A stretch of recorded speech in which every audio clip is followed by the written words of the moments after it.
तो मेरा इस मंच के आग्रह से के माध्यम से ऐलान हम लोग करते हैं कि जब तक बेलडा पीड़ितों को इंसाफ नहीं मिलेगा, हम पहले दिन से इनके साथ हैं। सदन में भी इस मुद्दे को बड़ी प्रमुखता के साथ उठाया गया, लेकिन सरकार की तरफ से कोई जिम्मेदार वार्ता नहीं की गई।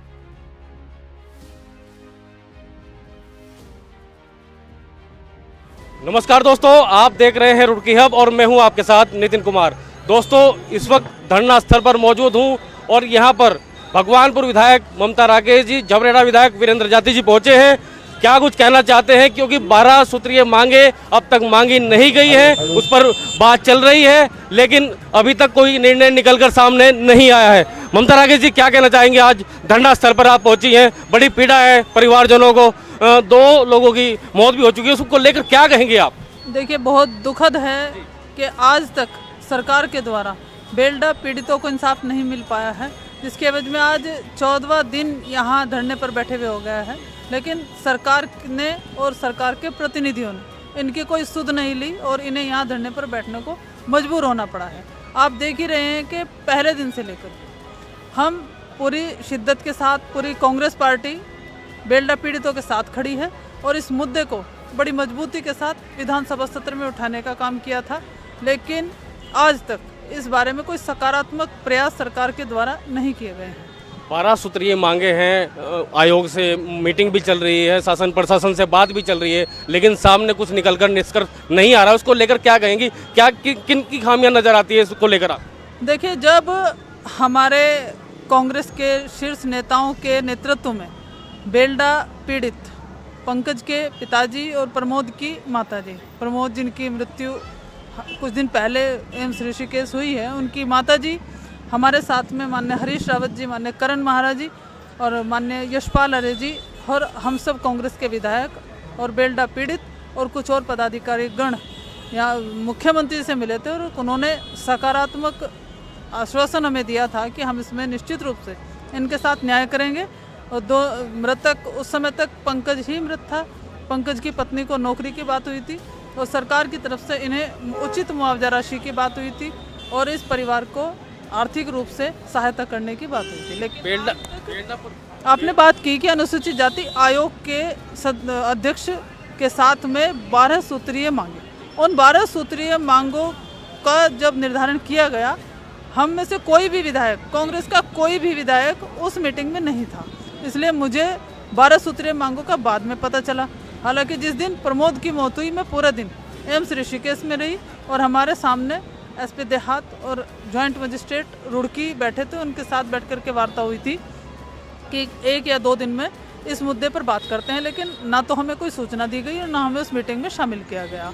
लेकिन उसके बाद वो पीड़ा हमारे मन में है कि इनके साथ बहुत गलत हुआ, अन्याय हुआ है और आज तक इन्हें इंसाफ नहीं मिल पाया है, जिसको लेकर के सदन में बड़ी प्रमुखता के साथ इस मुद्दे को उठाया गया।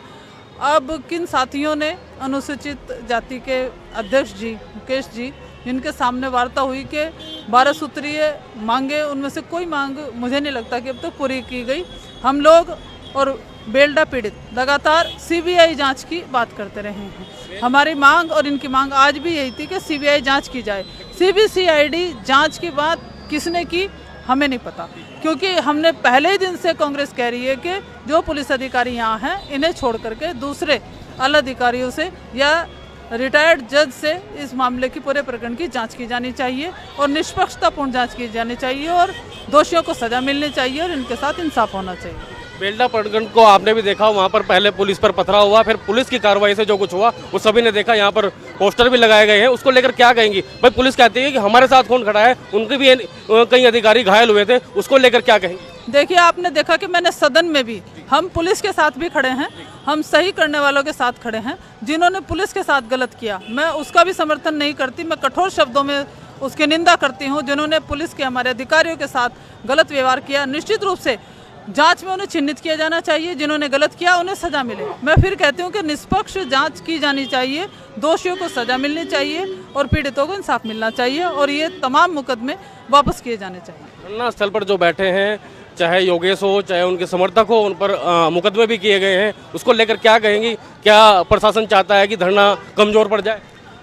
देखिए, योगेश जी से मेरी कभी इस संबंध में कोई वार्ता नहीं हुई, ना योगेश जी ने मुझे कभी फ़ोन किया। मुझसे पीड़ित जो मृतक हैं पंकज के पिताजी से मेरी वार्ता हुई। मैं गांव में गई, कई बार गई, और मृतक के परिजनों से, प्रमोद जी की माताजी से, और वो लड़का जिसकी आंख खराब हो गई, सभी पीड़ितों से लगभग मैं मिली।